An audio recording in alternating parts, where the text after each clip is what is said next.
So you want to be a mage, like Jaina, Medivh, or this schmuck, I don't know who the hell he is. Mages have a long-standing history in WoW of being extremely powerful and also kind of volatile. Let's dive into it. First, your race. A lot of races can be mages, but some of them have long-standing traditions. Draenei culture was centered around mages thousands of years ago, and they still hold them in high regard today. Their proficiency with magic is what brought Sargeras and the Burning Legion to their homeworld and corrupted them, leaving only a few untainted survivors. The Well of Eternity, a font of magical energy the Night Elves based their society around, was also what brought the Legion to Azeroth and caused the War of the Ancients, an event that made Night Elves ban the use of arcane magic. Those who were exiled because of this sailed off to Quel'Thalas, made the Sunwell, and created their magical society there. As of the Cataclysm expansion, the Night Elves are allowing their old spellcasting cousins back into their fold, much to the dislike of the High Elves. The High Elves are descended from the Night Elves, who left Kalimdor, and their city of Quel'Thalas is one of magical wonders. Magic is what keeps the local Eversong woods in eternal spring. In return for help fighting off trolls, these elves taught humans how to use magic, and the city of Dalaran was founded. It's assumed from there the dwarves and gnomes learned it as well. Forsaken were once humans, so it makes sense for them. Orcs and trolls are more tribal and primal about the magic they wield, but are no less powerful. Just significantly less on the books. And Pandaren have a long-standing tradition of learning and keeping the balance, so magecraft fits their society well. And balance is very important for a mage. Like I mentioned, mages are volatile, and that is due to some tendencies to become obsessed with power. Arcane power can be very addicting, to the point where the entire High Elven race went through a withdrawal when the Sunwell, their font of magical power, was destroyed by the Scourge. They resorted to siphoning fell energy to survive, though some went mad without it.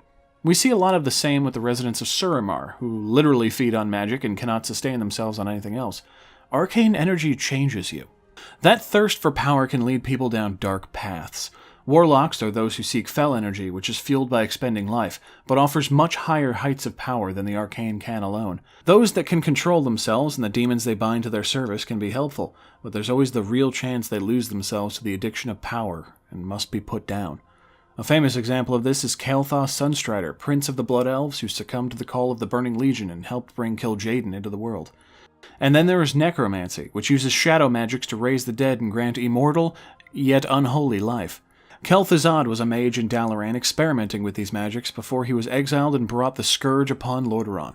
So mages have plenty of examples of people they don't want to be. Even Dalaran has a magical prison they use to house dangerous people and creatures they don't want wandering around. But in the world they can be very useful, conjuring portals and animating objects to assist with things. Though we talked about the past, there are a couple important events during WoW that mages should be aware of, in no particular order. The first is the rebuilding of Dalaran and its role in the Nexus War.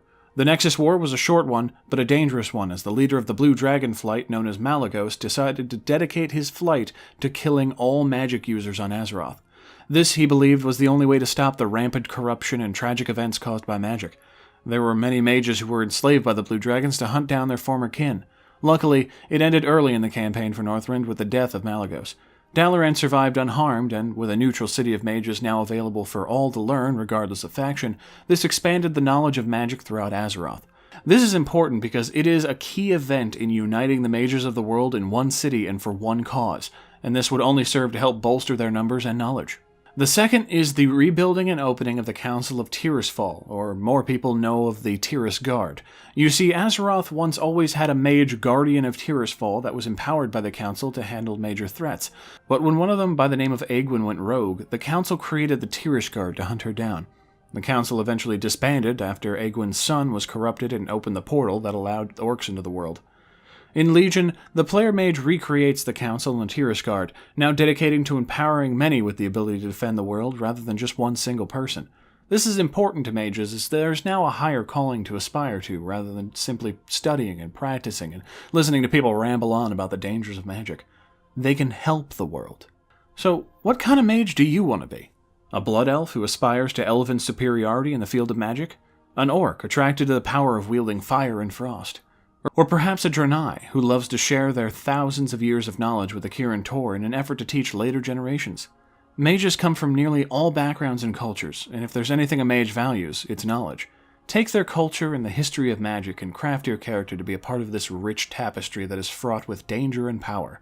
With the arcane at your fingertips, your destiny is yours to write. Thank you very much for watching. If you enjoyed this video, please hit the like, share, and subscribe buttons, and take care, everybody.